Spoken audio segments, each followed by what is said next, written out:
বিভিন্ন খেলোয়াড়দের জার্সি পরে নামাজ পড়লে নামাজ হবে কিনা। বিভিন্ন খেলোয়াড়দের নাম খচিত জার্সি পরে আমাদের অনেক যুবক ভাইরা নামাজ পড়েন। নামাজ হবে কিনা এই প্রশ্ন তো পরে, তার আগের প্রশ্ন হলো যে এই জার্সিগুলো মুসলমানের সন্তান ধারণ করতে পারে কিনা, পড়তে পারে কিনা। আচ্ছা, আপনার বাবাকে বা আপনার মাকে গালমন্দ করে কিংবা আপনার মায়ের সতীত্ব নিয়ে প্রশ্ন করে এরকম কোন লোক যদি থাকে যে আপনার জন্ম নিয়ে বাজে কথা বলে, এই লোকটা যত ভালো পারফরমেন্স দেখাক যে কোনো সেক্টরে, তার সাথে কখনো আপনার হৃদ্যতা, তার সাথে কখনো আপনার সম্প্রীতি, তার ভক্ত হওয়া, তার ভালোবাসা, এটা কোনোদিনই সম্ভব হবে না। তিনি হয়তো স্বাধীন নাগরিক হিসাবে, স্বাধীন মানুষ হিসাবে তিনি তার মতো চলাফেরা করবেন, আপনি আপনার মতো করবেন। আপনি হয়তো নিজে তার উপর কোনো প্রকার জুলুম বিচার করতে যাবেন না, আইন হাতে তুলে নিতে যাবেন না, বা দায়িত্ব আপনি নিজের কাঁধে তুলে নিয়ে কোনো কিছু করতে যাবেন না। সে যদি অপরাধী হয় আপনার চোখে, সে যদি ভুল পথে থাকে, আপনি সেটাকে অ্যাপ্রিসিয়েট করতে পারেন না। আজ আমরা গোলালো মুসলমান হয়ে গেছি ভাই। এই কথাগুলো হজম করার মতো ইমানের শক্তিও আমাদের নাই। মহাব্বত এবং ভালোবাসা, বিদ্বেষ হবে শুধু আল্লাহর জন্য। আপনি যদি অতি উদার হন এবং অতি উদার হয়ে আল্লাহর সঙ্গে কুফরি করে নিজেদের শরীরে এমন সব ট্যাটু অঙ্কন করে রেখেছে যেই ট্যাটুগুলো সরাসরি মুসলমানদের বিরুদ্ধে শত্রুতার স্বাক্ষর রাখে, প্রমাণ রাখে, এই রকম লোক, অথবা এই ট্যাটু আঁকা না থাকুক, এই মানুষগুলোকে আপনি পরম ভালোবাসা মায়া দিয়ে তাদের ভক্তি প্রকাশ করে তাদের জার্সি গায়ে পড়ছেন। আপনি যদি নিজেকে মুসলিম দাবি করে থাকেন, আল্লাহর জন্য আল্লাহর কাছে নিজেকে সমর্পণ করে থাকেন, আনুগত্যের, মুহাম্মদ সাল্লাল্লাহু আলাইহি সাল্লামের উম্মত দাবি করে থাকেন, এটা কখনো আপনার জন্য শোভনীয় হতে পারে। আপনার ভালোবাসা বিদ্বেষ হবে কার খাতিরে? আল্লাহর খাতিরে। অতএব যে ব্যক্তি আপনার আল্লাহর প্রতি ঈমান আনে না, যে নিরীহ ফিলিস্তিনিদের উপরে বোমা মারাকে সমর্থন করে, সে যত ভালো খেলুক, যত ভালো পারফরমেন্স করুক, একজন মুসলমানের কাছে সে কখনো প্রিয় হতে পারে? এগুলো আজকাল আমাদের ভেতর থেকে হারিয়ে গেছে ভাইরা আমার। একটা কথা ফেসবুকে খুব জোরে সোরে উঠছে যে ভাই, শীতের মৌসুম চলছে, একটা জার্সি না কিনে, কোন খেলোয়াড়ের নাম ঘোষিত জার্সি না কিনে একটা গরিব বাচ্চাকে শীতের এক জোড়া মোজা কিনে দেন, এটা আপনার জন্য সার্থকতা হবে। ওই জার্সি পরে যে স্বাদ তো পাচ্ছেন, আপনি ভালোবাসেন একটা লোককে, তার জার্সি পরছেন, এই ভালোবাসার কারণে যে তৃপ্তি পাচ্ছেন, আমি আল্লাহর শপথ করে বলছি, একটা গরিব ফ্যামিলি বস্তিতে আপনার আশেপাশে কোনো বাচ্চা শীতের মধ্যে হাঁটছে, পায়ে মোজা নাই, এক জোড়া মোজা কিনে নিয়ে ওরে পরায় দেন, ওর মা বাবার কাছে দিয়ে দেন, আল্লাহর কসম আপনার তৃপ্তি, আপনার ভালো লাগাটা ওই জার্সি পরার চাইতে অনেক বেশি হবে। এসব কথা বললে আজকাল অনেকে বলে, তাহলে আপনারা এই মাইকে ওয়াজ বন্ধ করে খালি গলায় করেন, এই টাকাটা মানুষকে দান করেন। আপনারা লাইট দুইটা বন্ধ করে একটা দিয়ে টিম আলোর মধ্যে কথা বলেন। আপনি ভালো খানা খায়েন না, মাছ বাদ দিয়ে আপনি সবজি দিয়ে খান, খেয়ে দান করেন। ভাই, নিজের জন্য খরচ করা প্রয়োজন অনুযায়ী শরীয়তে জায়েজ না জায়েজ? আমার শরীরের জন্য, আমার চোখের জন্য যা দরকার সেটা আমি খরচ করতে পারি, আল্লাহ তাআলা সে অনুমতি দিয়েছেন এবং এটা যৌক্তিক। কিন্তু ভিনদেশী মানুষের পতাকা দিয়ে আমার দেশ ছেয়ে যাবে, যে দেশে এখনো শীতে, কনকনে শীতে, শহরে, গ্রামে, রাস্তার আশেপাশে, ফুটপাতে মানুষ শুয়ে থাকে, এটা কোনো বিবেকবান সমাজে হতে পারে? বাড়ির পুরো কালার পছন্দের দলের পতাকা দিয়ে উনি রং করেছেন, অথচ এই সমাজে বহু মানুষ একটুখানি মাথা গোজার ঠায়ের অভাবে ফুটপাতে শুয়ে কনকনে শীতের মধ্যে কাঁপছে। ঠিক না বেঠিক? আপনি আপনার দেশের জন্য, আপনি আপনার সমাজের জন্য, আপনার নিজের জন্য কিছু করতেন, তাও ভালো কথা।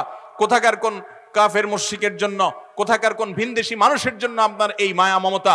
নিজের আশেপাশে অনেক কষ্টে থাকা মানুষ, তাদেরকে উপেক্ষা করে, আর তাদেরকে উপেক্ষা করেন বা না করেন, আপনি নিজের জন্য কিছু অন্তত করেন। এই অর্থহীন খরচকে কোনো অবস্থাতে সমর্থন করা যায়? দুঃখজনক যে আমাদের মিডিয়াগুলো এটাকে খুব অ্যাপ্রিসিয়েট করে, এটাকে ইতিবাচক ভাবে প্রকাশ করে, অমুকে তার ঘরকে অমুক দলের পতাকা দিয়ে সাজিয়েছে। ভাইরা আমার, এটা কখনো কোনো বিবেকবান মানুষের কাজ হতে পারে? আপনি শৌখিনতা করেন শরিয়ার গণ্ডির মধ্যে থেকে, অপচয় অপব্যয় করেন না। শরীয়ত যতটুকু করার সুযোগ দিয়েছে তার মধ্যে থেকে আপনি করেন। আপনি একটা ভালো গাড়ি কিনেছেন, আপনি একটা ভালো জামা কিনেছেন, পছন্দের করেন, এগুলো শরীয়তে নাজায়েজ নয়। কিন্তু এই অর্থহীন কাজ, যেটা আপনার নিজের কোনো উপকার আসে না, নিছকই আল্লাহর প্রতি বিদ্রোহকারী, আল্লাহর প্রতি অস্বীকৃতি জানানো মানুষগুলোকে আপনি অ্যাপ্রিসিয়েট করছেন, তাদেরকে ভালোবাসা প্রকাশ করছেন, এটা আপনার ইমানের সঙ্গে সঙ্গতিপূর্ণ নয়। মনে রাখবেন, আল মারউ মা মান আহাব, কিয়ামতের ময়দানে মানুষ দুনিয়াতে যাকে ভালোবাসবে তার সাথে উঠবে।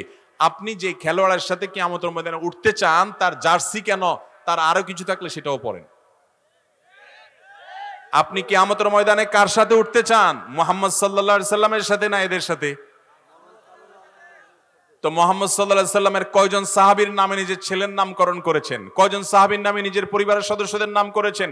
কয়জন সাহাবীর নাম, ইতিহাস, তাদের বিষয়ে জানেন? তাদের জীবন আদর্শ শিখেছেন? আপনি খেলোয়াড়দের আদ্যপান্ত জানেন, সবকিছু জানেন। জীবনে যতবার তাদেরকে দেখেছেন ততবার কোরআন খুলেছেন কিনা সন্দেহ। কিয়ামতের ময়দানে এদের সাথে যদি আপনার হাসর হয়, এদের সাথে যদি আপনি উঠেন, তাহলে পরিস্থিতি কি হবে? যে আল্লাহর প্রতি ঈমান আনয়ন করে না। আল্লাহ তাআলা আমাদেরকে বুঝার তৌফিক দান করুন। ভাইরা আমার, এই জন্য একজন আলিম লিখেছেন, খেলার নামে চলছে এ কোন খেলা? এটা খেলা নয়। ভাইরা আমার, এই সমস্ত বিশ্ব মোড়লদের বাণিজ্যের কাঁচামাল হলো আপনার আমার আবেগ। আমাদের আবেগ হলো তাদের বাণিজ্যের কাঁচামাল। দিন শেষে তাদের মিলিয়ন বিলিয়ন ট্রিলিয়ন বিজনেস হবে। খেলোয়াড় জিতলেও টাকা পাবে, হারলেও টাকা পাবে। আপনি জিতার পরে চিল্লা উঠলেন, কিছুই পান নাই, কাইন্দা দিলেন, তাও আপনার আসলে কোনো ক্ষতি হয় নাই। কাইন্দা নিজে কষ্ট পাইছেন, খেলোয়াড় ঠিকই কিছু না কিছু পয়সা পাইছে। স্পন্সর করা কোম্পানিগুলোর বিজনেস হয়েছে এবং সবার বিজনেস হয়েছে। এটারে বলে কলুর বলদ। এটারে বলে কি ভাই? কলুর বলদের গল্প শুনছেন আপনারা?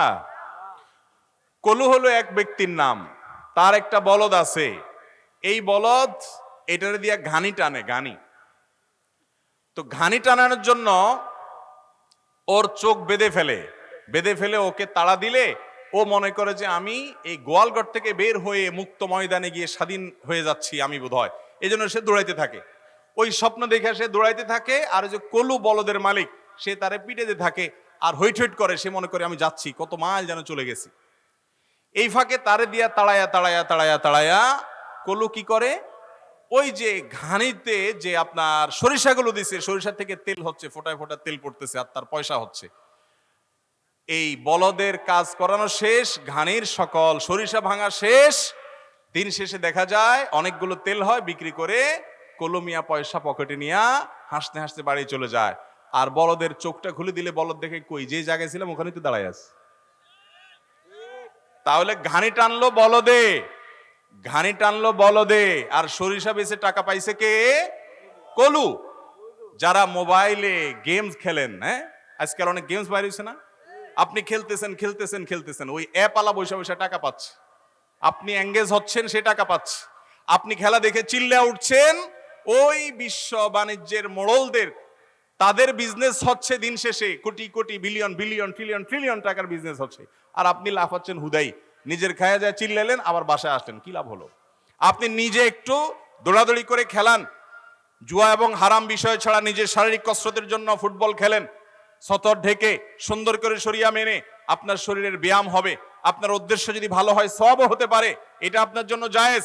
আপনি ওই দোকানে বসে বসে ভূতের মতো তাকায় রইছেন, গোল দিল আর চিল্লা উঠলেন। কি জন্য চিল্লা উঠলেন? দুনিয়াতে 10 জন না খাওয়া মানুষ খানা পেয়ে গেছে সেজন্য? 10 জন কষ্টে থাকা মানুষের কষ্ট দূর হয়েছে সেজন্য? কেন চিৎকার করছেন আপনি নিজেও জানেন না। আল্লাহ তাআলা আমাদের বিবেকগুলো যেন জাগ্রত হয় সেই তৌফিক দান করুন। এভাবে মুসলমানদের ইমানি চেতনা আস্তে আস্তে ভোতা করে দেওয়া হয়। ইমানি চেতনা হারিয়ে যা ভাইরা আমার, ভেদাভেদ, আমাদের হিতাহিত জ্ঞান আর থাকে না। আল্লাহ আমাদেরকে বুঝার তৌফিক দান করুন। কিয়ামতের আগে ভাই অনেক ফিতনা আসবে দুনিয়াতে। ফিতনার কি দেখেছি আমরা?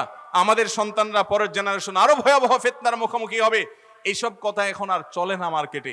আমি যে কথাগুলো বলছি, এই কথাগুলো আমাদের যুবকদের কাছে অপ্রিয়। বলে কি মৌলবী, খেলা দেখবো, বিনোদন করবো, সেখানেও ফতোয়াবাজি। মুসলমানের জীবনে আল্লাহর নির্দেশের বাইরে কোনো কিছুই যেতে পারে। আপনি মুসলিম মানে নিজেকে পরিপূর্ণ সমর্পণ করেছেন, অতএব এর বাইরে কিছুই যাবে না। আল্লাহ আমাদের সবাইকে আল্লাহর আনুগত্য পরিপূর্ণভাবে করার তৌফিক দান করুন।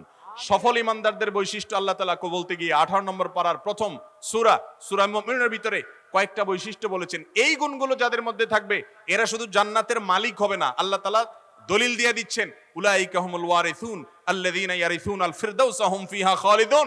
এই গুণের মানুষগুলো জান্নাতুল ফেরদাউসের মালিক হবে, আল্লাহ দলিল দিচ্ছেন। এবং জান্নাতুল ফেরদাউস তাদের হবে, আল্লাহ জানিয়ে দিচ্ছেন। সেই গুণগুলোর ভিতরে একটা গুণ হলো ওয়াল্লাযীনা হুম আনিল লাগওয়ি মুরিদুন, বেহুদা কাজ থেকে যে বেঁচে থাকে, এই খেলাধুলার পেছনে দৌড়াদৌড়ি করা, ফলো আপ করা, এগুলা সেরকম বেহুদা কাজ। তবে কোন খেলোয়াড়ের নাম খচিত জার্সি পরে নামাজ পড়লে নামাজ হয়ে যাবে, কিন্তু এটা অনুচিত এবং মাকরুহ। আর যদি ছবি থাকে তাহলে সেক্ষেত্রে এটা আরো ডেঞ্জারাস, বাট ফরজ আদায় হয়ে যাবে কোনো মতে। আল্লাহ আমাদের বোঝার তৌফিক দান করুন।